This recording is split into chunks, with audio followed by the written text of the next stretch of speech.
bonjour Simon Charbonneau, merci de nous accueillir.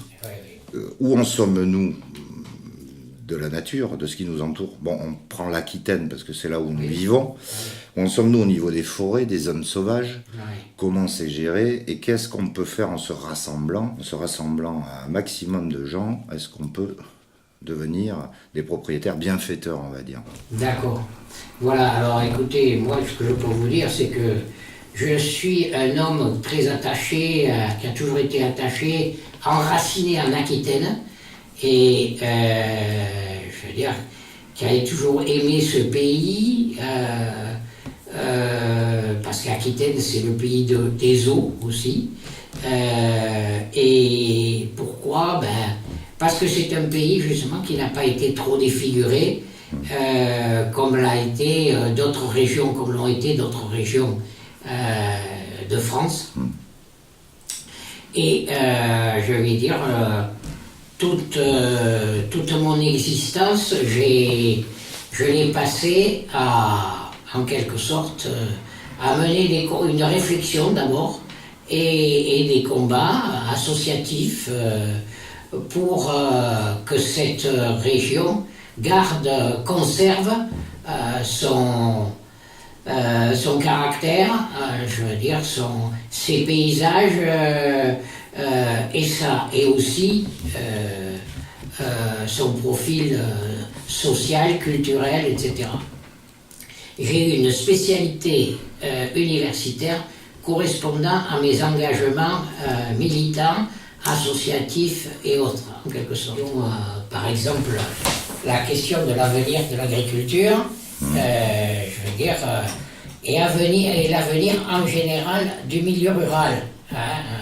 Parce que quand on se promène là, au sud de Bergerac, toute cette région qui est mitoyenne, qui est le sud de Bergerac, qui est le sud du Périgord et le nord du Lot-et-Garonne, par exemple, eh bien, on s'aperçoit qu'il y a des villages magnifiques qui sont en train de crever, complètement. Je veux dire, toutes les maisons sont fermées.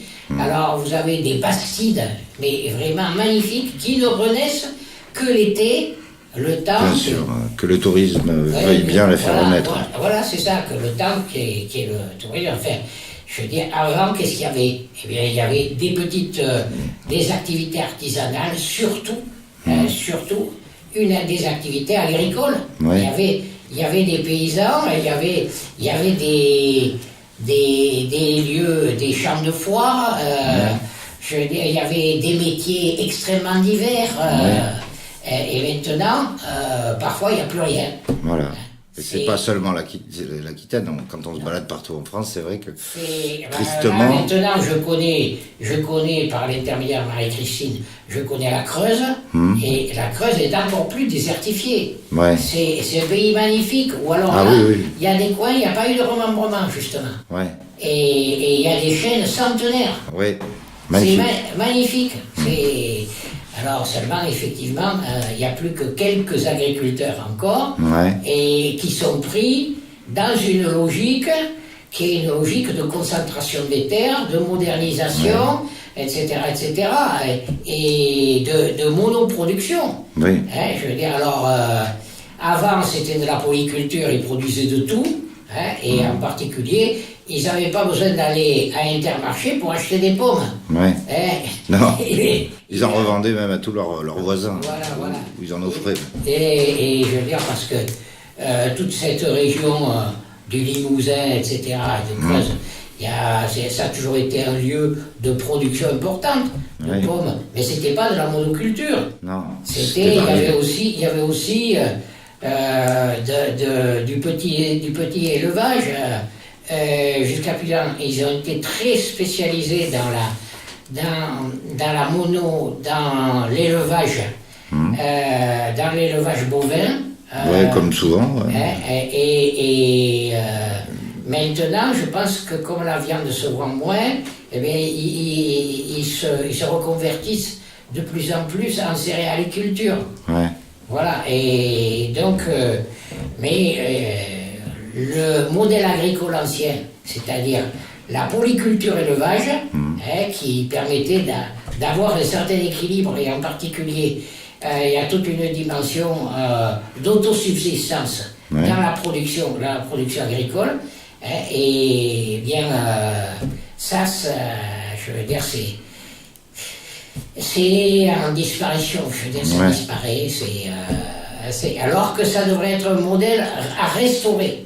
Moi, je sais que tout ça, toutes nos idées de ce côté ont été formatées par l'idéologie du progrès. Oui. Et, On a désappris aux gens la multiplicité des choses. oui, On leur a dit fonce. oui, mais c'est ça.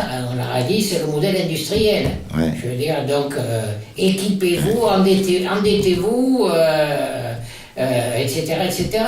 Voilà, vous avez des gros tracteurs, des grosses machines qui Voilà, vont vous soulager. voilà, donc... et il faut rembourser, il faut les rembourser. Eh oui, c'est ça. Après. Et puis, à un moment, eh bien, vous jetez l'éponge parce que vous ne pouvez plus, je veux dire, faire face aux échéances, Ouais. des choses comme ça, quoi. Ça, bon, que les petits paysans disparaissent, vous l'avez vu, Ah, vous oui, l'avez oui, vécu. Moi, je suis de la génération, j'ai vu ça disparaître, mais je dois dire auparavant que j'ai eu la chance de naître dans une famille un peu exceptionnelle, Ouais. où mon père avait déjà écrit dès les années 60 sur ce qui allait arriver. Ouais. Hein. Oui, on peut le trouver sur Internet aussi maintenant. Voilà. Et donc, il a écrit un bouquin en particulier. Il était très attaché à la campagne béarnaise, et où les gens c'était des petits propriétaires, mais ils vivaient très bien. Hein, ils ne vivaient pas dans la consommation, puisque ça n'existait pas, hein, mais ils avaient un mode de vie, bon. Et puis les gens de la ville ou des petites villes venaient se fournir aussi. Aussi. Ou alors ils y allaient sur les C'est ce marchés. qui a permis à cette population rurale de survivre pendant la guerre. La Ouais. guerre, ils n'ont jamais eu faim.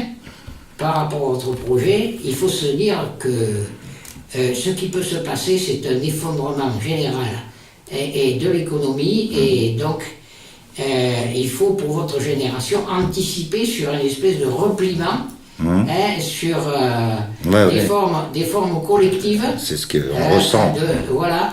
Des formes collectives où vous produisez sous forme, vous produisez ce dont vous avez besoin, et Oui. ceci dans un contexte de solidarité locale. Bien sûr. Ouais. De solidarité locale. Voilà. Et donc, anticiper l'avenir par un achat de terre, pour votre génération, pour moi, je suis tout à fait...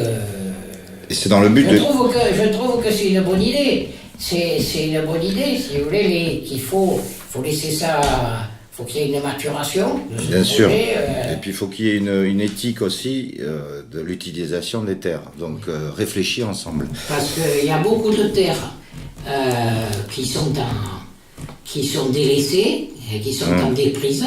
Complètement. Des forêts abandonnées, mais prêtes à être rachetées par n'importe qui aussi. Voilà. Le problème c'est ça.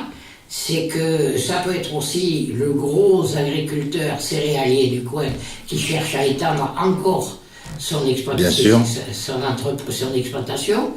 Mais ça peut être aussi d'autres projets comme des projets de park center, je ne sais pas comment on appelle ça. De plaisir, de loisir. Ce qui se passe en Lot-et-Garonne, c'est le dossier de... C'est la Cépenceau qui est parfaitement au courant de ce parce que c'est un de ses membres qui est un agriculteur qui fait de la résistance. C'est une zone d'activité qui est pilotée par la communauté d'agglomération d'Agen, Ouais. et donc qui veut encore s'étendre, et qui utilise des procédures, et qui demande au préfet d'utiliser des procédures d'expropriation. Ah oui, voilà. Ouais. C'est ça, c'est que d'un côté, on a une intensification suivant le modèle industriel, et de l'autre côté, on a un abandon des terres, on a une déprise. Et donc, effectivement, en Dordogne, et encore plus dans des régions comme le Limousin ou la Creuse, alors là, vous avez des zones entières qui ont été abandonnées par l'agriculture, mais et recolonisées par la forêt. Il n'y a rien d'irréversible, parce qu'on peut toujours redonner certaines parties de ces zones à l'agriculture. Oui, oui. Et à une agriculture raisonnée, disons, respectable respectant les équilibres écologiques. Voilà. Suite à ça, on va avoir des bâtons dans les roues. Selon vous, comme ça, spontanément, au niveau de la gestion financière des obligations pour une forêt, il y a des routes qui passent au milieu. Oui. Ah ben oui, non, mais il y a des contraintes. Il y a des contraintes.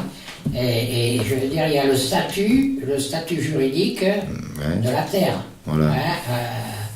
Il est important d'être au courant, de savoir quelles sont les contraintes réglementaires qui s'appliquent dans un espace donné. Oui, bien sûr. C'est-à-dire, d'abord, les instruments d'urbanisme. Mais il y a aussi des instruments spécifiques au code rural et au code forestier. Voilà. Alors tout ça, il faut être au courant. Hein, je veux dire. On ne défriche pas. Non, déjà on ne défriche pas, mais nous c'est dans le respect des zones et des écosystèmes. Ouais, donc c'est déjà mieux que de vouloir une maison de 1 hectare sur un terrain de 5 hectares. On tue tout ce qu'il y a. Non, mais je comprends. Alors. Mais de toute manière, maintenant, la construction des yourtes est autorisée. Voilà, ça c'est déjà une avancée. Oui, je veux dire. Et puis il y a déjà des projets comme celui-là qui se font. Parce qu'on a des exemples où il y a des jeunes qui ont été emmerdés comme ça, je veux dire. Pour avoir construit des yourtes. Ou des maisons totalement indépendantes. Oui, voilà, c'est ça. Le terme de sauvage, à mon avis, c'est pas. Il y a la présence humaine. Ah oui. Ce qui est sauvage, il n'y a quasiment plus d'espace vraiment sauvage en Europe. Non. Il reste des morceaux. Et encore, il y a des espaces plus ou moins qui sont restés plus ou moins sauvages, mais c'est surtout dans les zones de montagne que c'est resté. Il y a des espaces qui sont plus ou moins redevenus sauvages. Qu'est-ce que vous pouvez me dire là-dessus, au niveau de ce que vous, globalement, vous avez vu des communes en détresse par rapport à toutes ces zones? Ah ben, je veux dire, elles n'ont pas... Des mairies Elles ont... Disons que c'est surtout l'absence de projet. Il n'y a pas de réflexion politique sur l'avenir. Bah oui, c'est abandonné. Sur l'avenir de ces zones, ça n'intéresse pas la classe politique. Non, ils ne savent pas quoi en faire. Non, voilà.